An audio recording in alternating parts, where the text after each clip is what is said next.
क्योंकि हम किसानों के घर में पैदा हुए, तो हमें कोई उसमें पढ़ना नहीं, उस विषय को हम जानते हैं कि अब जैसे 10 बीघा खेती है, 15 लोग घर में है।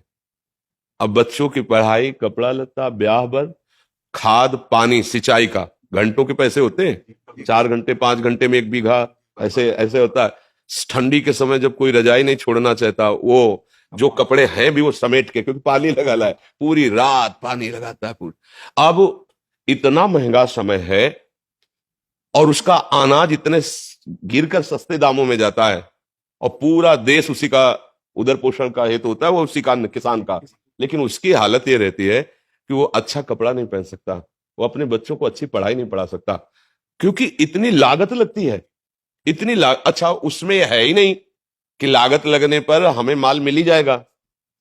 इसीलिए जैसे भारत का सैनिक प्राणों की आहुति देने के लिए तैयार है, ऐसे ही सच्ची पूछो तो महान तपस्वी किसान वो हमारे पूरे देश को भोजन दे रहा है। भाई आप बड़े पदाधिकारी, लेकिन खाओगे तो रोटी दाल ही और वो तो वहां पैदा हो रहा है, मेहनत उसकी देखो। स्कूल से आने के बाद हमें पढ़ने का समय नहीं दिया जाता था, मक्का के खेत रखाओ चल के मक्का। इतनी किसानी का, इतनी मेहनत का उसका जो का, और वो जब बाजार में अन्न जाता है तो उसकी कीमत बहुत कम होती है, और जब वो सामान लेता है तो उसकी कीमत बहुत बड़ी होती है तो वो हमने देखा है। अब लाही सरसों जिसे कहते हैं, खेत बढ़िया खूब चक हो गया, बाली एकदम पकी तैयार, सुबह उसे काटना है और शाम के हल्का पानी हो गया, सूर्य की किरणें निकली, सब कलियां फूट गई, सब सरसों बिखर गई। अब वो बैठे रो रहा, क्या करे, लाखों रुपया लगा करके भी वो गरीब का गरीब और कर्जदार हो गया। ऐसे जब उनको अध्यात्म का ज्ञान नहीं होता तो फिर एक उपाय मिलता है कि क्या करूं, आत्महत्या कर लूं।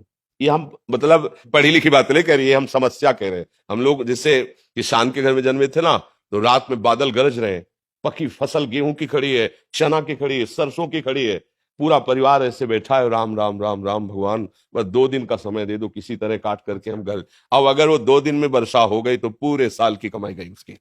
अब उसको ना कोई सरकारी सहयोग मिलेगा और ना सामाजिक सहयोग मिलेगा। वो सदैव कि किसान आदमी जो है ना, कभी ब्याह बर हो तो नए कपड़े बल गए, वो भी साल में एक आध बार जो अन्न का ड्योढ़ा लगा है उससे, नहीं तो उसका जीवन बड़ा कष्ट में रहता है, बड़ा कष्ट है। किसान वास्तविक प्रणाम योग्य और सबके प्रणाम योग्य है, क्योंकि कुछ भी तुम 10 लाख कमाओ महीने, लेकिन खाओगे क्या? 10 लाख थोड़ी खाओगे, खाओगे तो अन्न ही ना। तो उसके अब ये कि थोड़ा सा आधुनिकता बढ़ गई है, पर वो अन्न में पावर नहीं रहा।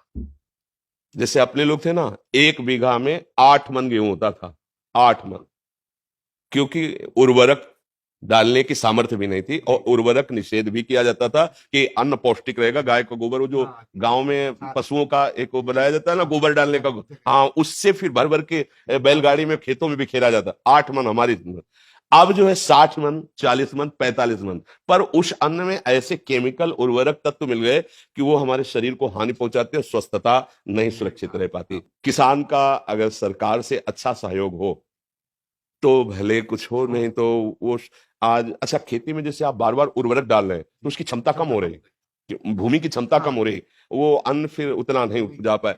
अब वो जो केवल किसान है, जिनके लड़के बच्चे नौकरी कर रहे हैं, उनको तो ठीक है, खान पीने को खेती से हो गया और अर्थ है, लेकिन जो केवल किसान है, सच्चे मानो एक तपस्वी से कम नहीं है, भारी तपस्या का उनका विषय होता है।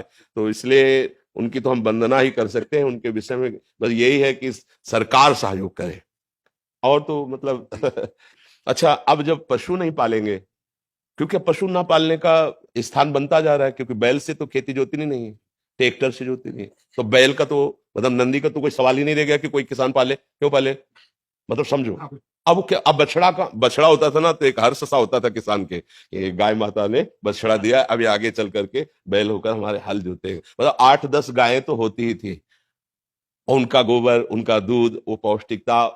पर किसान आदमी अर्थ, जहां अर्थ की बात आती थी, वहां साहूकार सेठों के कर्जे की तरफ सोचना पड़ता था कि भाई अगर 1,000 रुपया लेना है तो फिर 20% में अब वो अगर मतलब 10 रुपए भी चाहता है तो उसे अनाज बेचना है।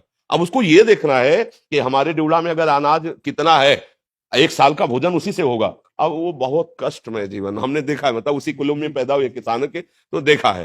तो किसान चूंकि अब इतना बुद्धि का वो फैलाव नहीं है, वो छल कपट और संसार, गांव के आज भी लोग हैं, मतलब आज भी है, आपको बताए, आप जैसे चले जाओ कोई परिचय नहीं है, और आप ऐसे कुछ जरा सा, तो वो एक दामाद की तरह आपका सेवन करेंगे। आओ भैया बैठो, चाय पी लो, भोजन पालो, और यहाँ चले जाओ कॉलोनी में, बगल वाले कमरे में कौन रहा है, कोई परिचय नहीं है, चाहे जितना रोए चिल्लाए कोई पूछेगा नहीं कि तुम क्यों रो रहे हो। और गांव में एक आदमी कष्ट में हो तो सैकड़ों लोग वहां खड़े हो जाके जाके। एक आज भी ऐसा माहौल है।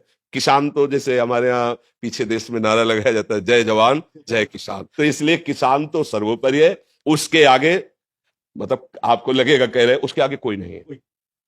अगर हम संत जन जिन्हें कहा जाता है, तो हम पैदा भी उन्हीं के घरों में हुए हैं, और पले भी वही हैं, और पोसे भी गए हैं, और आज भी उधर वहीं से भर रहा है। आज भी उन्हीं के, अगर कोई भी है तो अन्न कहां से आ रहा है, किसान से तो आ रहा है, कोई ना कोई तो दे रहा है। बड़े बड़े परमहंस जो है भगवदानंद में डूबे हुए घरों में जाके भिक्षा, नारायण हरि लाओ भिक्षा दो, तो वो चाहे भूखा रह जाए पर उसको पवाएगा। ये मतलब सहानुभूति उसके हृदय की, हाँ उसकी सह तो और तो कोई सहयोग कर नहीं सकता, क्योंकि वो ऐसे लोग होते हैं कि ऐसे नहीं कर सकते। ये भी बात है, गरीब हैं, मेहनत करते हैं, पर वो ऐसे नहीं कर सकते। वो ऐसे ही करने की कोशिश करेंगे, हमारे पास जो सूखी रुकी है खा लीजिए। अब अगर सरकार के द्वारा सहयोग की, जैसे उनकी फसल नष्ट हो गई अतिवर्षा से, अनावृष्टि से, ओले पड़ जाने पर, ऐसे तो हाँ तो भले को, लेकिन उनकी तरफ ज्यादा देखा नहीं जाता उनकी तरफ ज्यादा देखा नहीं जाता है। तो भगवान ही सहयोग करे, बस ये है, भगवान ही उसके विषय में कुछ नहीं कहा जा सकता। लेकिन सब किसान ही है, कर्म भूमि में आए हैं, सब शुभ अशुभ कर्मों की खेती बो रहे हैं, नहीं बोले। कोई उसका दुख रूपी फल भोग रहा है, कोई सुख रूपी फल भोग रहा है। शुभ और अशुभ कर्म, कर्म भूमि है ना मृत्यु लोग। वैसे तो हम सभी किसान ही हैं, पर वास्तविक जो प्रगट लीला में जिनको किसान कहा जाता है, ये बड़ी ही मतलब तपस्यामयी जीवन होता है किसानों का।